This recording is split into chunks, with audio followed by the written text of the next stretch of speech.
Estamos celebrando la declaración de Venerable de Luis Amigó y Ferrer. En el decreto de Venerable, firmado por su santidad Juan Pablo II, se lee que estamos ante un gigante de la vida espiritual, modelo y prototipo de religiosos, sacerdotes, obispos y fundadores. El decreto de Venerable, en la práctica y a falta de un milagro, debiera considerarse el decreto de beatificación, pues se declara a Luis Amigó venerable y, sin embargo, no se le permite venerar públicamente, con lo cual lo único que se ha conseguido es violentar la gramática. Todos los días, las hermanas y hermanos y los laicos identificados con el carisma amigoniano pedimos a Dios por la beatificación de nuestro amigo y nos despertamos a seguirle y a imitarle, porque es un gigante de la vida espiritual, como nos decía, a seguirle, como nos pide el decreto de Venerable. Y ahora, fíjate, con motivo de este año jubilar, en todas las dos congregaciones estamos estudiando cada mes, reflexionando sobre unos temas de las virtudes heroicas de Luis Amigó. Sobre las virtudes heroicas de Luis Amigó. Quiere decir que todo eso va calando, va haciendo que seamos verdaderos seguidores de Luis Amigó.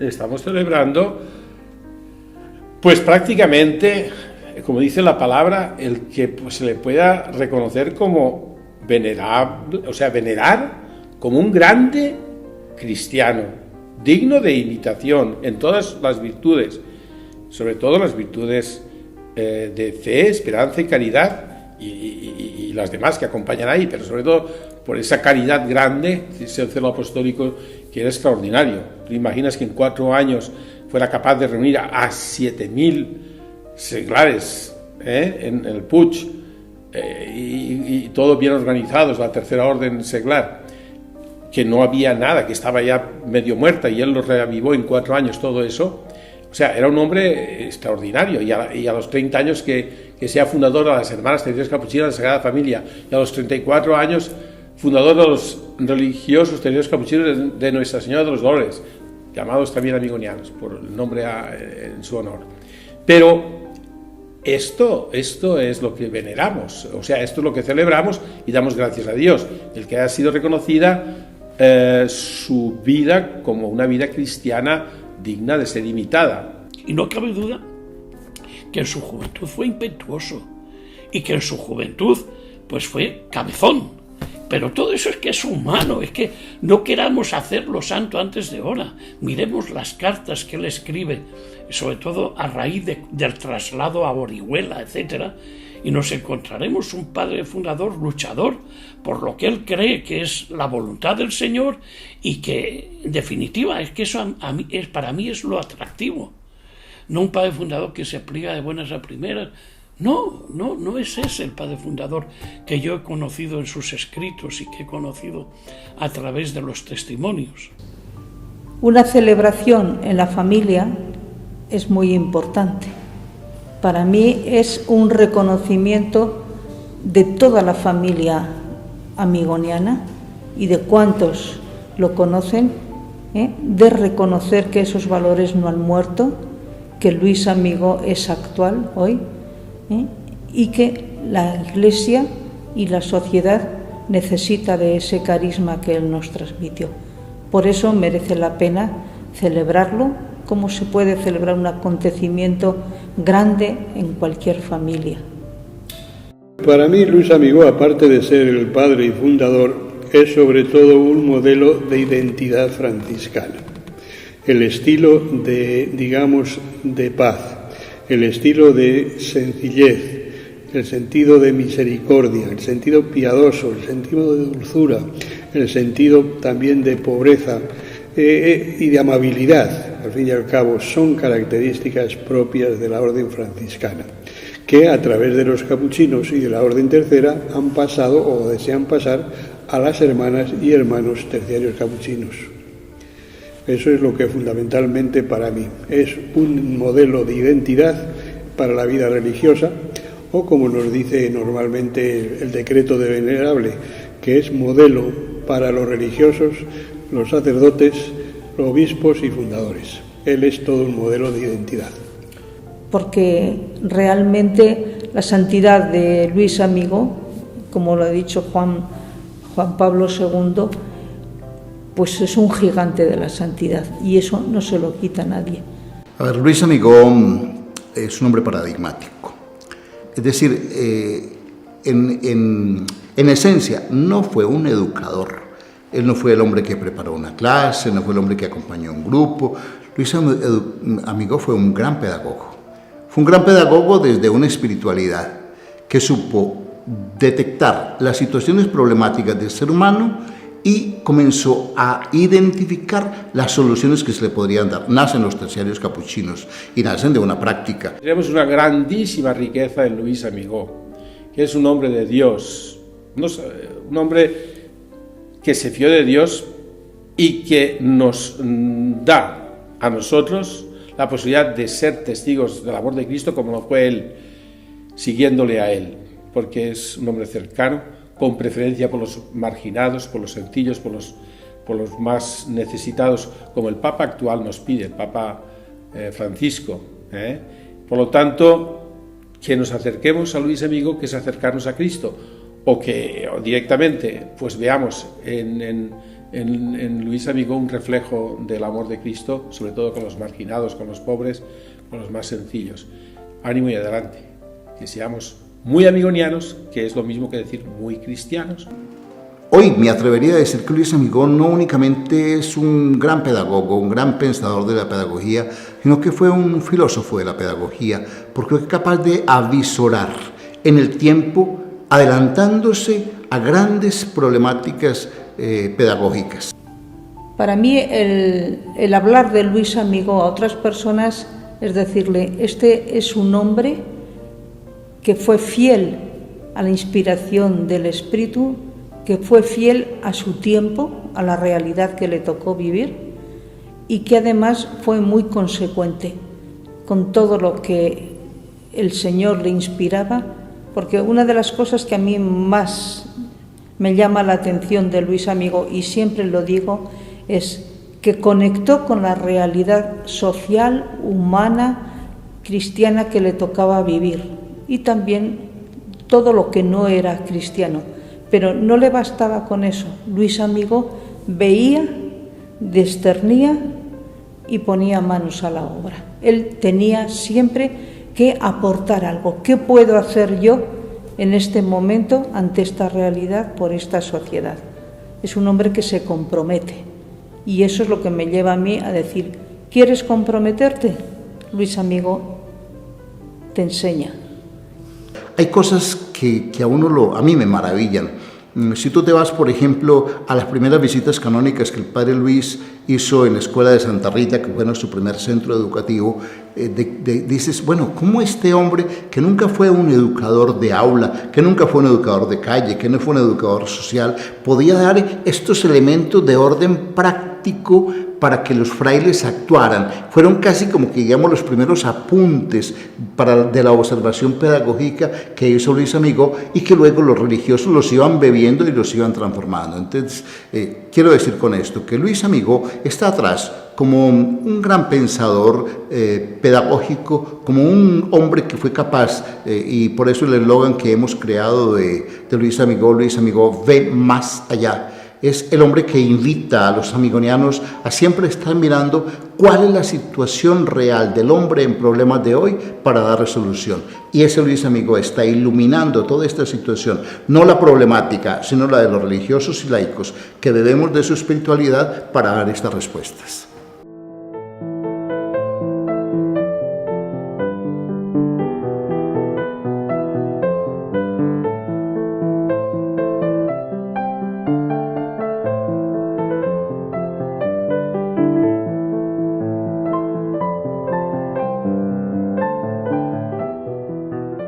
para ser declarado beato hace falta primero la aprobación de un milagro físico, no moral, pues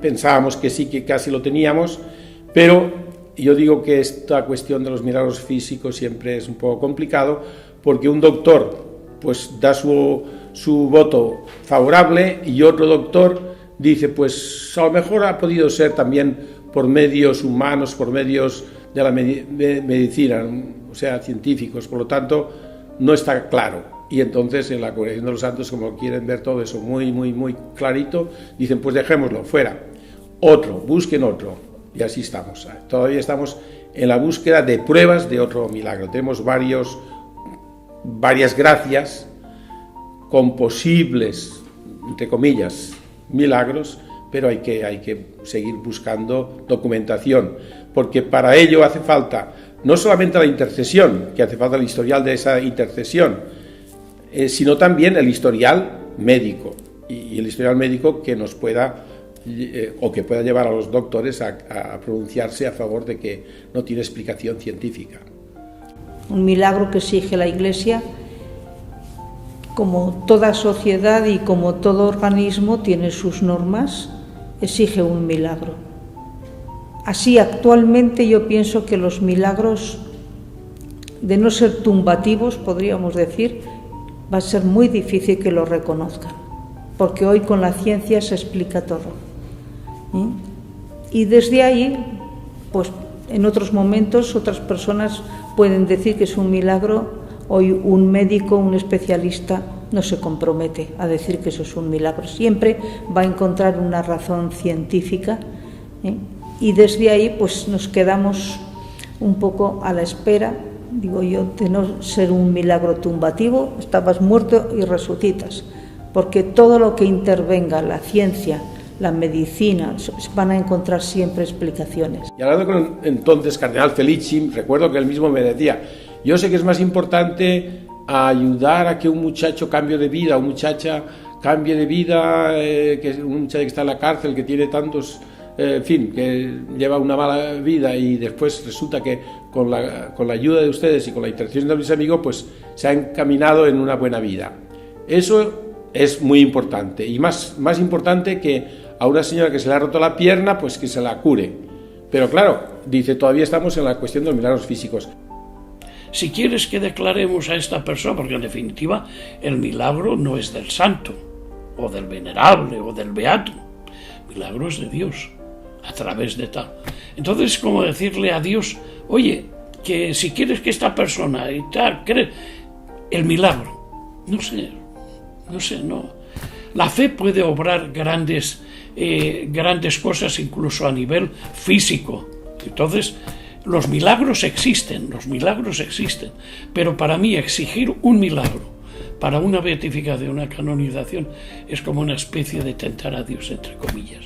Y yo es que estoy convencido de que cualquier obra, nos lo decía Ortega y Gasset, cualquier cosa, digamos, insignificante, es gigantesca si se la ama. Entonces, si realmente se ama esto, se comienza a trabajar, y las circunstancias nos indican el camino que hay que seguir. Yo siempre he dicho que el problema suelen ser los 100 primeros años, después no hay problema. Con que uno se dedique así, en ese sentido, cada vez irá perfeccionando y cada vez se verá la obra, porque la constancia es interesantísima en estos casos. Nosotros hay beatos, por ejemplo, la hermana de Clara de Asís, le han dado permiso, digamos, o lo han canonizado, pues después de 7 u 8 siglos. Y así ha habido otros más. Y por eso yo no cejo en esto. Sigo adelante porque sé que un día u otro el Padre Luis también nos lo beatificarán y canonizarán si nosotros respondemos detrás como personas de identidad con Él. Y eso es así. Un día u otro seremos realmente agraciados con esta beatificación. A nosotras nos han dicho el obispo de Santa Rufina, Porto Santa Rufina, a donde pertenece la Casa General en Roma, que había que promover, que es realmente quien beatifica o quien canoniza un santo es la piedad popular, que teníamos que darlo a conocer. Bien, yo he tenido muchas cartas de gente que se han aclamado a Luis Amigó y Ferrer. Y lo que más me llama la atención es que ha habido personas que han recibido estas gracias ya hace 40, 50 años y siguen constantemente con esa devoción. Eso es extraordinario. Te puedo decir que sí que estamos aprovechando el tiempo para dar a conocer más la vida y obra de Luis Amigó, y así nos vamos preparando también todos a la beatificación, y en eso yo creo que estamos dando unos pasos muy importantes, dar a conocer más la vida y obra de Luis Amigó.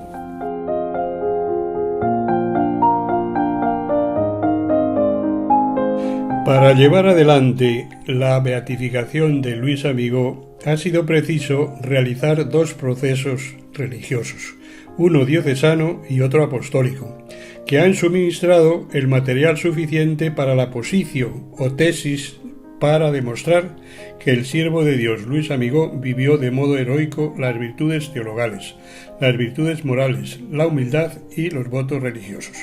Lo que se hizo fue lo que se necesitaba, que era que esa gracia especial, pues que fuera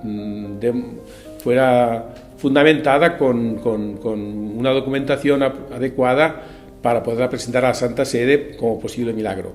Y ahí sí que le tocó más directamente a Agripino hacer ya toda esa documentación. O sea, tienen que hacer el proceso apostólico en el lugar donde se ha podido celebrar o suceder esa gracia especial, posible milagro. Y él fue el que se encargó de hacerlo todo eso. Yo lo que hice fue hablar con las hermanas que también habían intervenido y, en fin, preparar un poco el viaje que iba a hacer el padre Agripino, y después, posteriormente también, otra vez. Pero, como decía ya hace antes, pues que se nos ha quedado esta gracia, que es muy especial, pues todavía como en el camino, en cuanto que no la han aprobado la Santa Sede, han dicho que mejor busquemos otro milagro más. Yo creo que hay que agradecer también a los primeros religiosos que han tratado de llevar adelante la beatificación.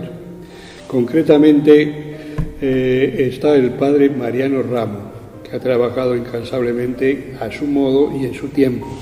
El padre Joaquín Guillén, que también ha llevado lo que se refiere a los mártires, e incluso uno de los padres italianos, que también es el que inicia con una carta al superior general este proceso del padre Luis Amigó, que eso sí que son verdaderamente cimientos en esta obra. Y ya digo, de ahora en adelante, pues todos los medios, lo que nos indica la técnica, que ya la gente joven pues debe de ir sustituyendo a los mayores en este campo y ver por dónde van las aguas en la actualidad.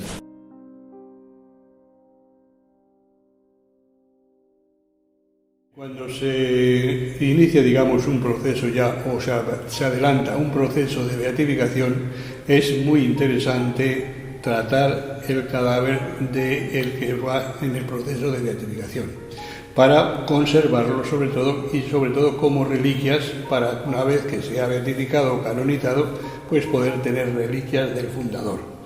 El año 1983 se tenía aquí capítulo general los terciarios capuchinos y aprovechamos para tener la exhumación de los restos.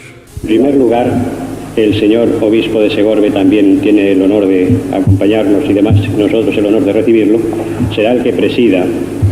Después estará el promotor de la fe, que es don Francisco Cosín Zapater, estará el delegado del señor arzobispo, que es don José Mengual Sendra, que faltan por venir y vendrá enseguida, y está también como notario don Adolfo Domínguez Moltó, aquí presente, que será el notario para el acto.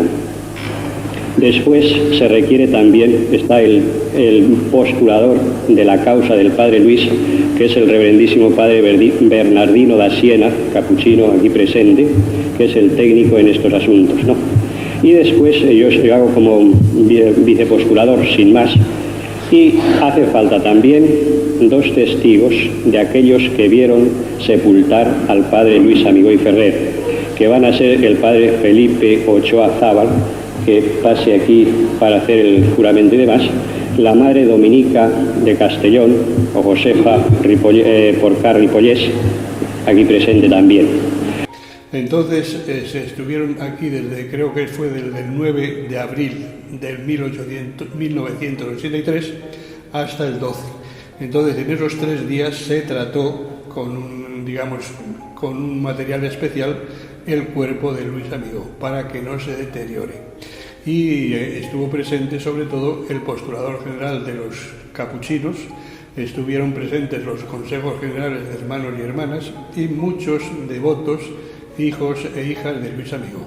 Hay que decir que el cadáver se encontró perfectamente en perfecto estado de conservación, de tal manera que el mismo sepulcro, el mismo ataúd, fue el que, nada más quitarle un poco el polvo, sirvió otra vez para conservar los restos de Luis Amigó. Se hace esta ceremonia, en primer lugar, para constatar que el cadáver es de Luis Amigó y Ferrer, y en segundo lugar, para tratar el cuerpo y que pueda durar siglos, por si el día de mañana le hacen santo, pues también haya reliquias para los diversos altares, etc.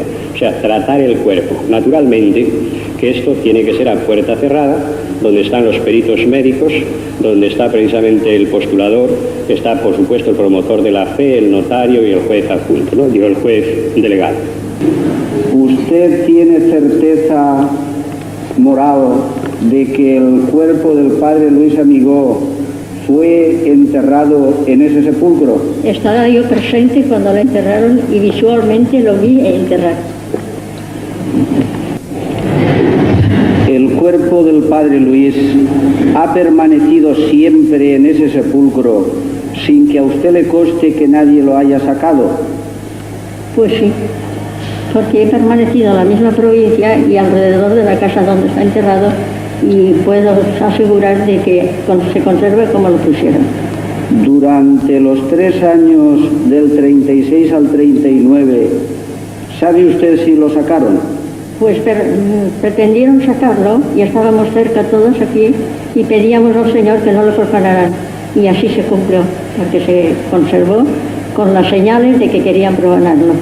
Bueno, en este proceso como superior general estaba el padre Luis Cuesta Nozal, y después también estuvo la superiora general de las hermanas, pero además estuvieron también los provinciales de casa de la congregación de terciarios capuchinos, estuvieron los 3 provinciales, y creo que también pues las hermanas en las diversas provincias también asistieron.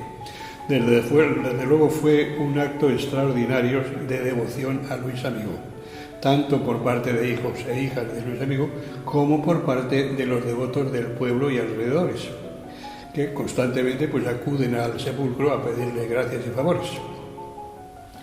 Para mí fue una bendición el haber podido, porque siendo en ese capítulo general que terminaba Luis Cuesta y que comencé yo, fue cuando se hicieron el reconocimiento de los restos mortales de Luis Amigó, y lo pude ver, o sea, todo el capítulo estábamos allá en Massamagrell cuando lo sacaron del ataúd, y estaba con toda esa paz y esa buena, parecía la foto que hay de Luis Amigó recién muerto, pues estaba ahí así. Después ya lo trataron, pero maravillosamente fue una Pascua, o fue un gozo. Todos estábamos lleno de religiosas, hermanas, hermanos y laicos, un aplauso, una alegría, una felicidad, porque no estábamos viendo unos restos, estábamos viendo el espíritu de Luis Amigó vivo, y él desde el cielo bendiciéndonos. Yo siempre he dicho, para mí aquello me conmovió interiormente. Yo ya quería al padre Luis, pero ese contacto físico que tuve en ese momento, no cabe duda que fue también trascendental en mi cariño hacia él, en mi cariño posterior hacia él. Yo tuve que entrar dentro de lo que era el nicho, entonces yo estaba joven y ágil, y no estaba tan cargado de kilos. Entonces pude entrar para empujar desde dentro el féretro. Y encima del féretro había aún unos pétalos completamente resecos de los que le habían y algunos de esos pétalos yo los recogí, me los guardé en el bolsillo del hábito y los he conservado siempre como una preciadísima reliquia.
Si antes lo teníamos esta identidad y este carisma muy en los religiosos solamente, y ya desde hace unos 30 años el Señor nos dio la gracia de sembrar o de arraigar más, aunque ya fue desde el principio de la congregación con Luis Amigó, pero después hubo un paréntesis no tanto y posteriormente otra vez ya lo abrimos a los laicos y incluso con la aprobación de la Santa Sede al grupo de cooperadores, pero amigonianos, pero en general a todos, el laicado ahora se está multiplicando.